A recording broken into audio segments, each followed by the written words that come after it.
Thank you for stopping by to listen to my dad, Larry Witcher, otherwise known as the Professor of Useless Knowledge. I hope you enjoy it. Through the curtain, it's Larry, the Professor of Useless Knowledge. Good morning, Larry. Morning. How are you doing? I'm doing just fine now. Got my voice just about back. Well, we hit a nest egg, or egg of nests, or whatever you want to call it, like on the World War II veterans. Okay. Did you know, and I know you didn't, there's 13 World War II veterans in Great Oaks,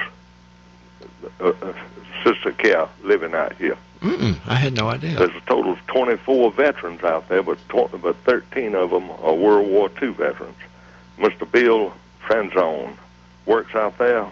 Well, he's actually the leader of the Great Oaks Boys band, who entertains out at the Great Oaks on Sundays.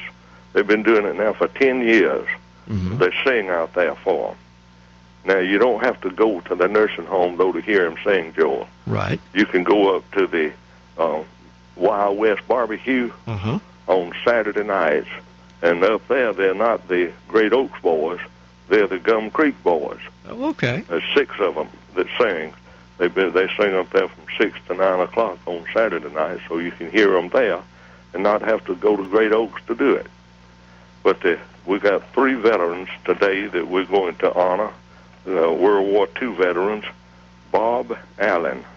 Bob Allen was in the Marines and the Army. He was a machine gunner from 1944 to 46. Frank Avery, A-L-V-E-Y, Alvey. And he was in the Navy. Also, he was a supply agent. We got Robert Brown that we honored once before, but we'll go do him since he's still there. He was in the Army. He was a 90-millimeter gunner. Paul Bryant was in the Army. He was in the Pacific Infantry, and he was there from 45 through 53. But we'll honor those 3 World War soldiers, World War II soldiers today. We salute each and every one of them. Glad to have them, and we'll certainly appreciate what they did for this country. Absolutely. There's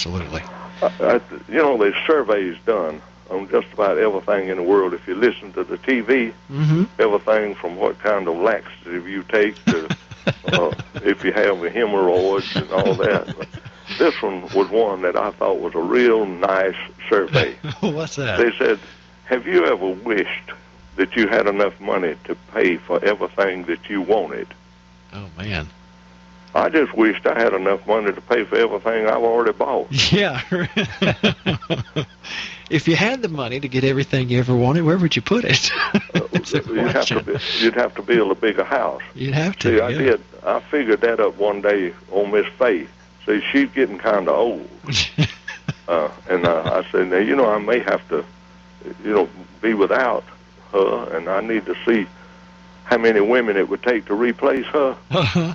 And I got my yellow pad and my number 2 pencil and started writing down the number of women it would take to replace my wife.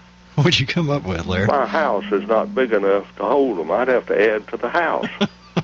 Because I got to have a cook. Yeah. And I got to have a laundry lady. Got to have somebody to iron for me. Somebody to clean house. I got to have somebody to work in the garden and rake leaves, keep the grass cut. I don't know if I could get that many women showing up in the house with me. So I decided what I did. I just wadded up that piece of paper, and I never did let Miss Faye know nothing about what I had done. No, I think that's a smart choice. Maybe she's not listening to you this morning. Well, the other day I almost got in trouble. I was at the doctor, and they were talking about hearing. And I said, well, I could hear, but Miss Faye didn't know it. And I didn't want them to let her know that. Yeah. Because that way, see, a lot of times a man can get by by saying, well, I didn't hear that. But I can hear, but I don't want her to know it. And she still doesn't know, right? She don't. Well, I think she began to suspect something. But I'm going to let y'all go, and I'll see you tomorrow morning. Larry? Okay, then. Thank you, Mr. Know-it-all. See you come later. We'll look for you tomorrow, Larry. Hope you continue to get better, okay? Sure enough. All right, there's a professor of useless knowledge.